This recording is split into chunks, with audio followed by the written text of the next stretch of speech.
यहाँ पर दाऊद कहते हैं कि सचमुच मैं चुपचाप होकर परमेश्वर की ओर मन लगाए हूं, मेरा उद्धार उसी से होता है। सचमुच वही मेरी चट्टान और मेरा उद्धार है, वह मेरा गढ़ है, मैं अधिक ना डिगूंगा। मेरे प्यारे भाई बहनों, यहाँ पर दाऊद कहते हैं कि यदि हम किसी भी विपत्ति में हैं, किसी भी परेशानी में हैं, तो चुपचाप होकर परमेश्वर की ओर मन लगाए रहें।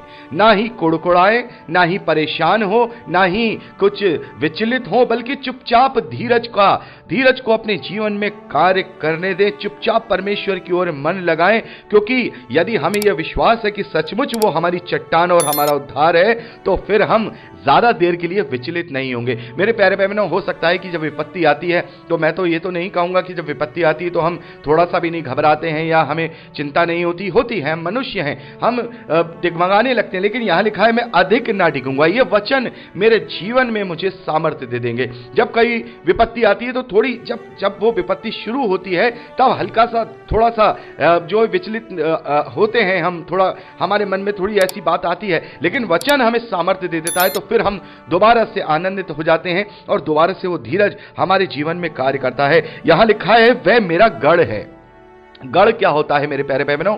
वो जो किला होता है उसे गढ़ कहा जाता है, और किले को ज्यादातर लोग भेद नहीं पाते हैं। परमेश्वर जब हमारा गढ़ है तो हमें किसी भी प्रकार की कोई परेशानी नहीं है, उसी का प्रयोजन हमारे जीवन में पूरा होगा, और जैसी उसकी इच्छा होगी हमारे लिए वो भलाई को ही उत्पन्न करेगी। ये जो कॉन्फिडेंस के जो भजन और वचन हैं हमारे जीवन में बहुत सामर्थ्य देते हैं। यहां आगे दाऊद कहते हैं कि तुम कब तक एक पुरुष पर धावा करते रहोगे कि सब मिलकर उसे घात करो।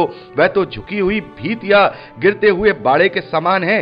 सचमुच वह उसको उसके ऊंचे पद से गिराने की सम्मति करते हैं। वह झूठ से प्रसन्न रहते हैं, मुंह से तो आशीर्वाद देते हैं, पर मन में कोसते हैं। मेरे प्यारे भाई बहनों, यहां पर दाऊद अपनी उस परिस्थिति के विषय में बात कर रहे हैं जब उसके विरोध में लोग गोष्ठी कर रहे थे। उसके विरोध में वो गोष्ठी कर रहे थे। बहुत सारे ऐसे लोग थे जो उसके साथ रहते थे। उसके मुंह पर तो उसको अच्छी अच्छी बातें करते थे, लेकिन पीठ पीछे उसे कोसते थे, उसको बुरा भला कहते थे। तो ये कहीं ना कहीं हमारे जीवन में भी ऐसा ही होता है कि हम बहुत सारे मनुष्यों पर भरोसा रखने लगते हैं, लेकिन जैसा वचन कहता है कि श्रापित है वो पुरुष जो मनुष्यों पर भरोसा करता है, और धन्य है वह पुरुष जो परमेश्वर पर, यहोवा पर भरोसा रखता है। तो हमें ऐसे लोगों को एक तरफ कर देना चाहिए। इनकी तरफ हमें देखना ही नहीं है, किसी की तरफ नहीं देखना है, ना अपने किसी रिश्तेदार, ना भाई, ना किसी अपने दोस्त की तरफ देखना है, बल्कि हमें केवल देखना है तो अपनी दृढ़ गढ़, अपने दृढ़ चट्टान प्रभु यीशु परमेश्वर की ओर देखना है, और वही हमें हर एक रीति से, हर एक विपत्ति में से निकालने वाला है। ऐसे अनेक वीडियोस को देखने के लिए हमारे चैनल को सब्सक्राइब करें, बेल आइकन प्रेस करें और वीडियो को लाइक जरूर करें। धन्यवाद।